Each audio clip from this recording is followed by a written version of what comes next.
안녕하세요. 김용엽의 경제부동산입니다. 활짝 웃읍시다.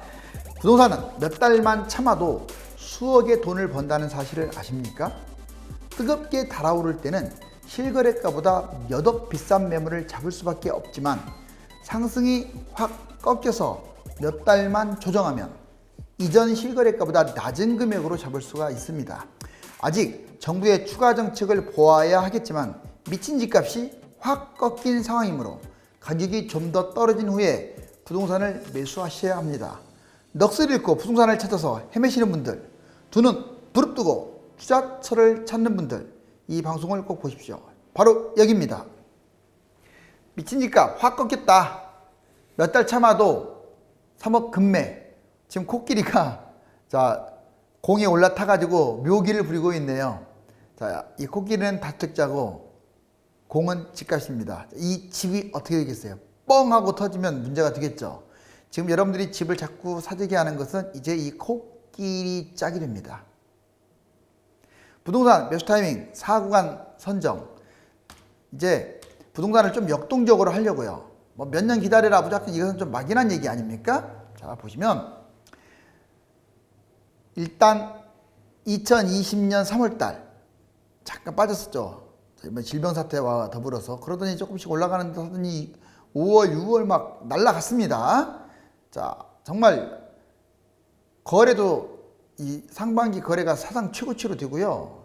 어마무시하게 날라갔는데 2020년 7월 7.10 대책을 계기로 여기 빨간 거 보시면 현재 이 빨간 거 여기 수준이라고 보시면 돼요. 약간 꺾였죠. 현재 상황이 바로 이겁니다. 그러다가 이제 앞으로 예상이라면 과거 사이클 반복 패턴이, 그러니까 종합대책 나온 다음에 그래도 조금 하락하고 종합대책 나온 다음에 하락하고 하는 그 패턴으로 봤을 때 A, B로 내려갈 가능성이 아주 높아요. 또 추가 대책이 나올 가능성이 크니까. 또 거래 실종 상태라서 그걸 상당히 잘 보여줍니다. 대략 한 2020년 9월 정도면 마이너스까지는 내려오지 않더라도 상당히 낙폭이 상승폭이 줄어들 거예요. 일부 뭐 강남이나 이런 데는 마이너스로 전환할 수도 있고요. 그리고 예상인데 2021년 2월 이제 올 겨울에는 제일 바닥을 칠 가능성이 높습니다. 이게 바로 B 구간이죠. 그런데 여기에서 이제 과거 패턴이라면 지금 3번씩이나 위로 올라갔거든요. 이번에 4번째 C 해가지고 이렇게 또 치고 갈 수도 있어요. 그런데 이제 집값을 무슨 수를 써서라도 잡겠다라고 지금 대통령이 선언한 상황이고, 예전하고는 다른 정책들이 나오고 있잖아요. 그러면 D에서 2022년, 23년까지 계속 추락할 수도 있습니다. 자, 그러면 여러분들이 이제 A, B, C, D 과연 어느 시점에서 잡아야 하느냐? 물론 집값을 확실히 떨어뜨리만 한다면 D 구간인 하락폭이 큰 구간에 잡는 게 가장 좋은데, 이건 솔직히 정책 때문에 장담 못해요. 그래서 적어도 A, 여기서는 잡지 마세요. 지금은 잡지 마세요. 지금은 물론 5억 미만, 4억 미만은 올라갑니다. 그것은 솔직히 판단이 쉽지는 않아요. 그래도 나홀로 아파트들이나 5억 미만이지 요즘 좋은 게 5억이 어디 있겠어요. 서울에서. 웬만하면 좀 그래도 기다리는 게 맞지 않을까. 자, 그러면 이제 A 구간을 지나선 B 구간이 좀 타켓이 될 수 있어요. 특히 무주택자들. 자, 왜? 이게 이제 떨어지기 시작한 거지만 매도 호가 싹 거치고 급매 출현으로 생각보다 많이 빠질 수도 있어요. 자, 그러면 이제 B에서 잡거나 아니면 계속 떨어지면 D에서 잡는 거고, 반등할 것 같으면 이게 여기까지 반등할지 어디까지 반등할지 C도 좀 헷갈리긴 하는데, 그래도 반등할 것 같으면 또 예전 패턴으로 갈 수도 있으니까 그냥 잡는 것도 괜찮아요. 자, 보자고요. A 구간 매도 후 매수. A 구간에 잡아야 할 사람들은 지금 팔았다. 집을 판 사람들은 잡아야 할 거 아니에요. 그러니까 좀 이렇게 관망하다가 뭐 바로 잡으라는 얘기는 아니지만 이렇게 잔금을 좀 늦게 치르고 한 4개월 정도를 치르고 해서, 이제 보통 매매가 3개월이니까 4개월에서 한 달 정도 번 다음에 더 떨어질 가능성이 높으니까 좀 급매로 갈아타기 하시라고요. 주로 매도 후 매수 갈아타기 하는 사람들은 바로 이 A 구간, 그다음 B 구간은요, 또 C 구간은요, 무주택 실거주자들이 여기에 해당될 수 있어요. 집 없는 분들은 여기까지 기다리기 참 그렇잖아요. 그래서 특히 병이 난 분들이나 이런 분들은 이 바닥 또는 더 기다리려고 했다가 또 올라가고 있네. 그럼 초기에 이때 매수하세요. 또는 고가 아파트. 아마 강남 많이 빠질 거예요. 항상 이 구간에서는 강남이 엄청 빠지거든요. 자, 얼마 전에 엘리트파 잠실중공 5단지 음마아파트 그 24억짜리도 17억으로 무려 단기간 3개월 만에 7억이 빠지잖아요. 6억이 빠지고 이때도 빠질 수 있어요. 충분히. 자, 그렇기 때문에 고가 아파트들, 강남 아파트들 이게 타깃이 될 수도 있습니다. 물론 대세 하락으로 가면 훨씬 많이 빠지겠지만 그거야 이제 또 가봐야 알잖아요. 자, 이해가셨죠? BC 구간은 무주택 실거주자 또는 비싼 아파트 잡고 싶은 사람들. 자, 이제 D 구간, 이 D 구간에 잡는 사람들은 하락장 순수 투자자, 소유액 자본의 무주택, 돈이 별로 없는 사람들이 이 구간에도 못 잡는다. 너무 비싸서. 그러면 기다릴 수밖에 없습니다. 또는 집이 있는 사람들, 1주택이 있는 사람들, 지금 이제 양도세도 세졌고 종부세도 높아졌는데 굳이 뭐 추가적으로 매수할 수는 없잖아요. 그분들은 이제 기다리시면 되는 거예요. 자, 완벽하게 정리해드렸어요. 집값 확실히 잡으려면 이렇게 해라. 확실히 잡으려면 추가 대책, 토지거래 허가 전국적으로 좀 확대했으면 좋겠습니다. 갭 투자, 외진 투자 이걸 좀 금지했으면 좋겠어요. 그 다음에 공급 확대. 자, 그 다음에 다주택자들에 대해서 지금 다주택자들이 지금 배짱 부리고 있잖아요. 자, 지금 저번에도 가두리처럼 취득세, 특히 종부세 이런 것들은 별로 말만 좀 세게 때렸다고 하는데 별로 세게 덜 때리고 양도세만 세니까 누가 팔겠어요. 쇼하고 있는 거예요. 가둬놓고 세금 걷겠다는 뜻입니다. 정부 여당이. 참 답답할 노릇이죠. 자, 그러지 말고요. 지금이라도 취득세 당연히 더 높이고 종부세 특히 그 30억 미만 좌표 구간 확 올리세요. 다주택자들 확 올리시라고요. 그래야 토해내죠. 서민 아파트를. 보유세 더 높이고 양도세는 낮추는 게 맞아요. 지금 양도세 이렇게 때리는 것은 팔지 말라는 신호입니다. 무주택자들 배 아파도요. 양도세 낮추라고 말을 해줘야 돼요. 지금 양도세 여러분 같으면 3억 벌었는데 2억 토해내는데 팔겠습니까? 자, 이렇게 해서 매물을 유도해야 돼요. 현재는 분명한 사실은 세금 걷겠다는 뜻밖에 안 돼요. 지금 세금 정책이. 제 말이 거짓인지 한번 분석해 보세요. 실거주 외 세금 환수. 자, 이제 앞으로 무주택자 포함입니다. 무주택자 포함해서 갭 투자 징벌적으로 세금 환수 때려버려야 돼요. 그러니까 실거주 안 하는 사람들은, 갭 투자하는 사람들은 투기라고 볼 수밖에 없어요. 물론 예외도 있습니다. 예외도. 그런 경우는 예외 상황을 좀 조정하면 되잖아요. 자, 실거주 외에 세금을 좀 세게 때리시기 바랍니다. 추가 대책. 공무원법을 좀 마련했으면 좋겠어요. 고위공직자는 당연하고요. 모든 공무원, 뭐 국회의원 포함시킵니다. 다주택자들은 불이익을 줬으면 좋겠어요. 공무원들 진급을 포기하거나 아니면 부동산을 선택하거나 둘 중에 하나 해야죠. 지금 임도 보고 뽕 뒀다고. 여러분들 지금 세종시의 공무원들 꽉 차는데 이번에 섣부르게 행정수도 이전만 한다고 하니까 세종시 지금 날아가고 있잖아요. 빨리 토지거래 허가제로 묶든지 뭐 하든지 해야 할 거 아닙니까? 행정수도 이전 선결 조건, 집값 폭등 상황이라 지금 지지율이 많이 하락됐죠. 그러면 국면 전환용으로 그냥 집값 잡을 생각은 안 하고 국면 전환용으로 행정수도 이전. 왜? 지방 사람들은 좋아할 것 같으니까.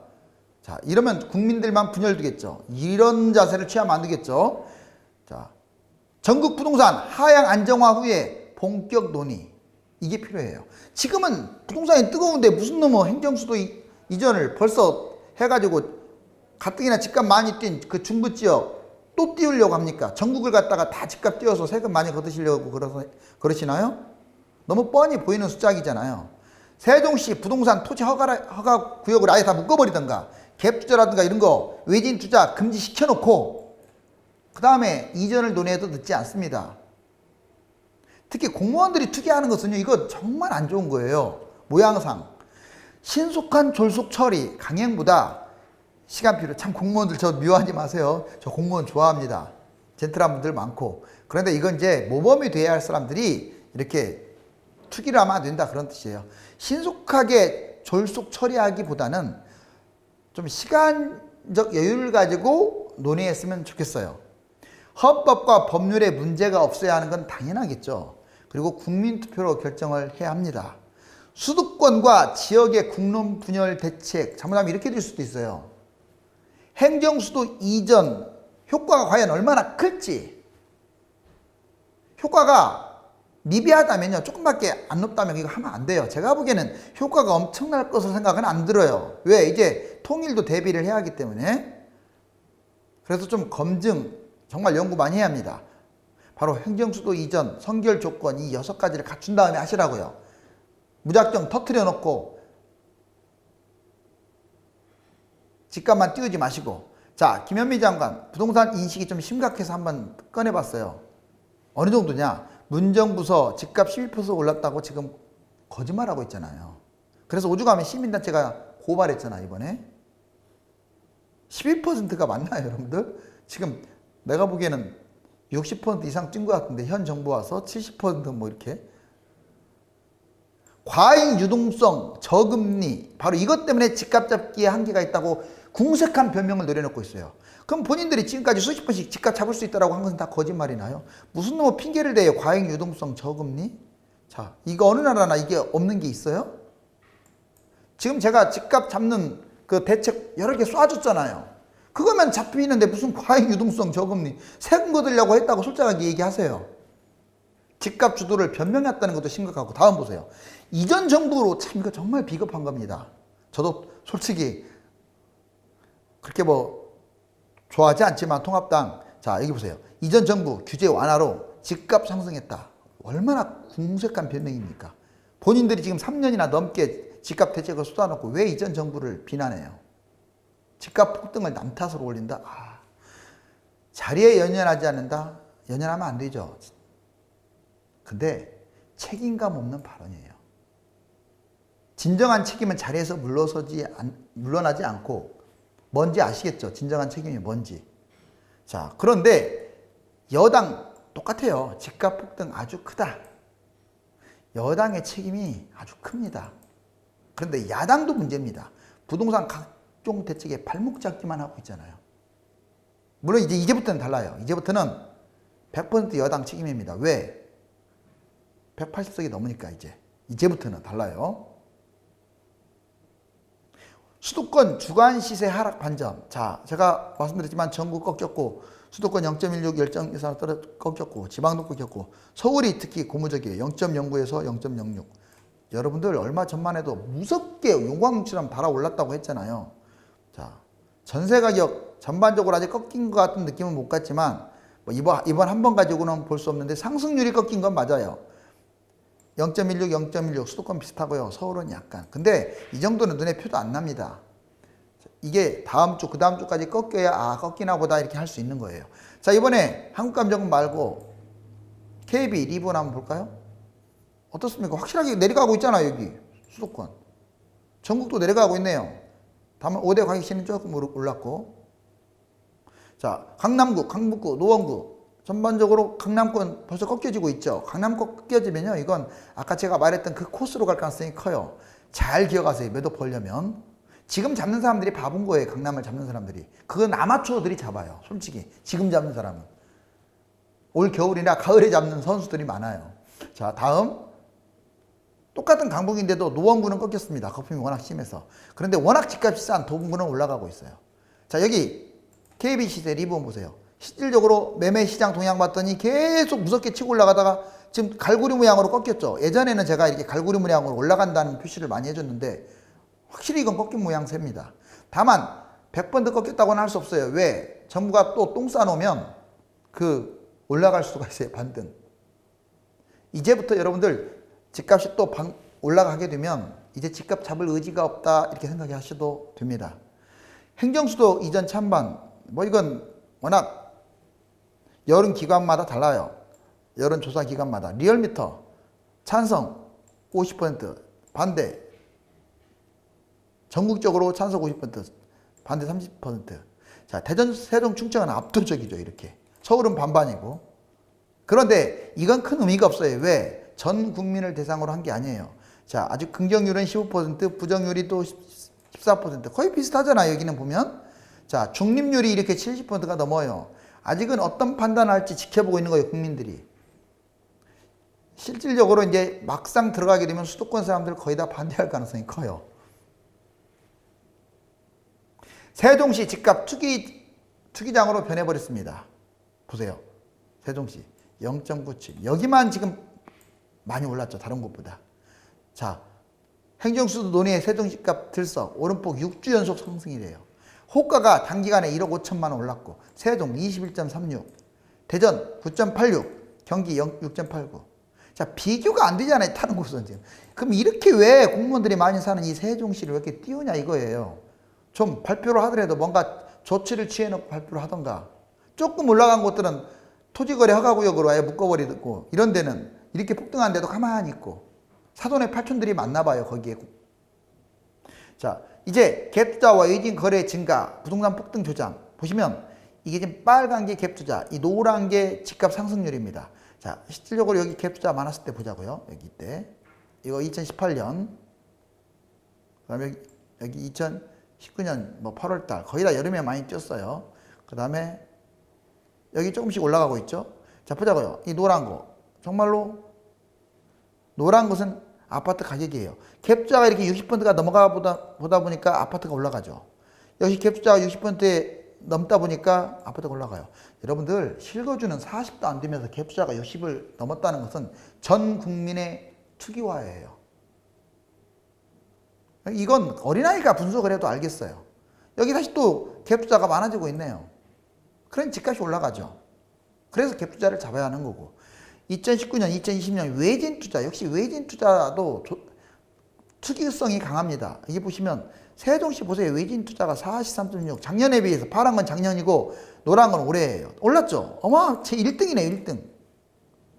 어디서 이렇게 정보를 미리 알아가지고 이렇게 투자했는지 모르겠어요. 꽤 된 자료인데. 자, 서울 31.3. 세종과 서울이 이렇게 압도적으로 작년보다, 그리고 전체적으로 다 보세요. 파랑보다 노란 게 좀 약간씩 높죠. 올해 많이 외진들이 투자했다 이 말입니다. 자, 문재인 정부 집값 상승률 제가 쐐기를 박아 드릴게요. 지금 이게 김현미 장관 이거 보고 지금 얘기하는 거예요. 이거 한국감정원.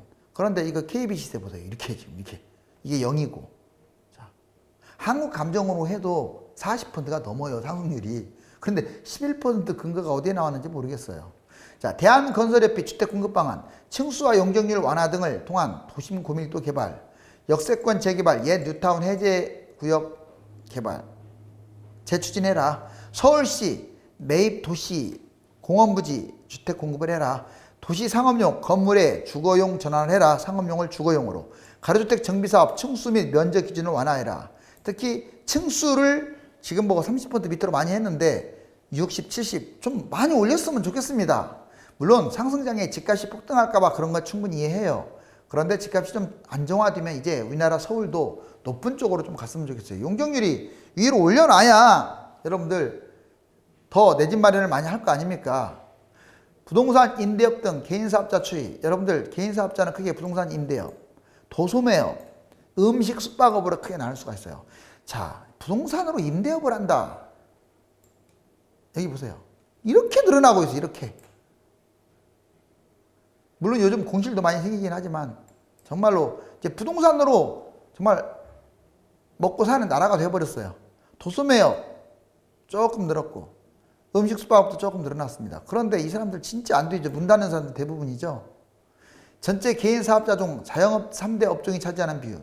아까 말씀드렸듯이 부동산 임대업 보세요. 비율이 28.0으로 2010년에 비해서 10년 동안 엄청나게 늘어났습니다. 그리고 상대적으로 도소매업하고 자, 음식 숙박업은 오히려 줄어들었어요. 이렇게 부동산만 띄워가지고 나라가 어떻게 갈지 참 답답하네요. 자, 이제 30대가 여기 서 있네요.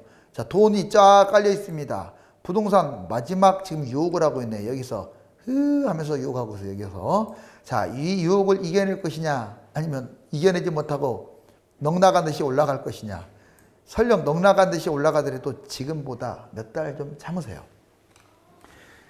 집값 하락을 피부로 느끼려면 주거정책과 함께 3달 정도의 시간이 좀 흘러야 합니다. 이제 부동산 정책을 믿을 수 없다는 분들은 상투적인 지금은 피하시고 매도 호가 거품이 사라지는 순간부터 실거래가 아래로 추락하는 시점, 즉 올 가을 겨울 잘 보면서 금매를 잡아야 합니다. 부동산 매수와 매도 갈아타기 등을 잡고 싶은 분들은 네이버와 다음 1000만 명 부동산의 꿈 카페에 가입하셔서 전화번호를 주고 문의를 신청하시기 바랍니다. 감사합니다.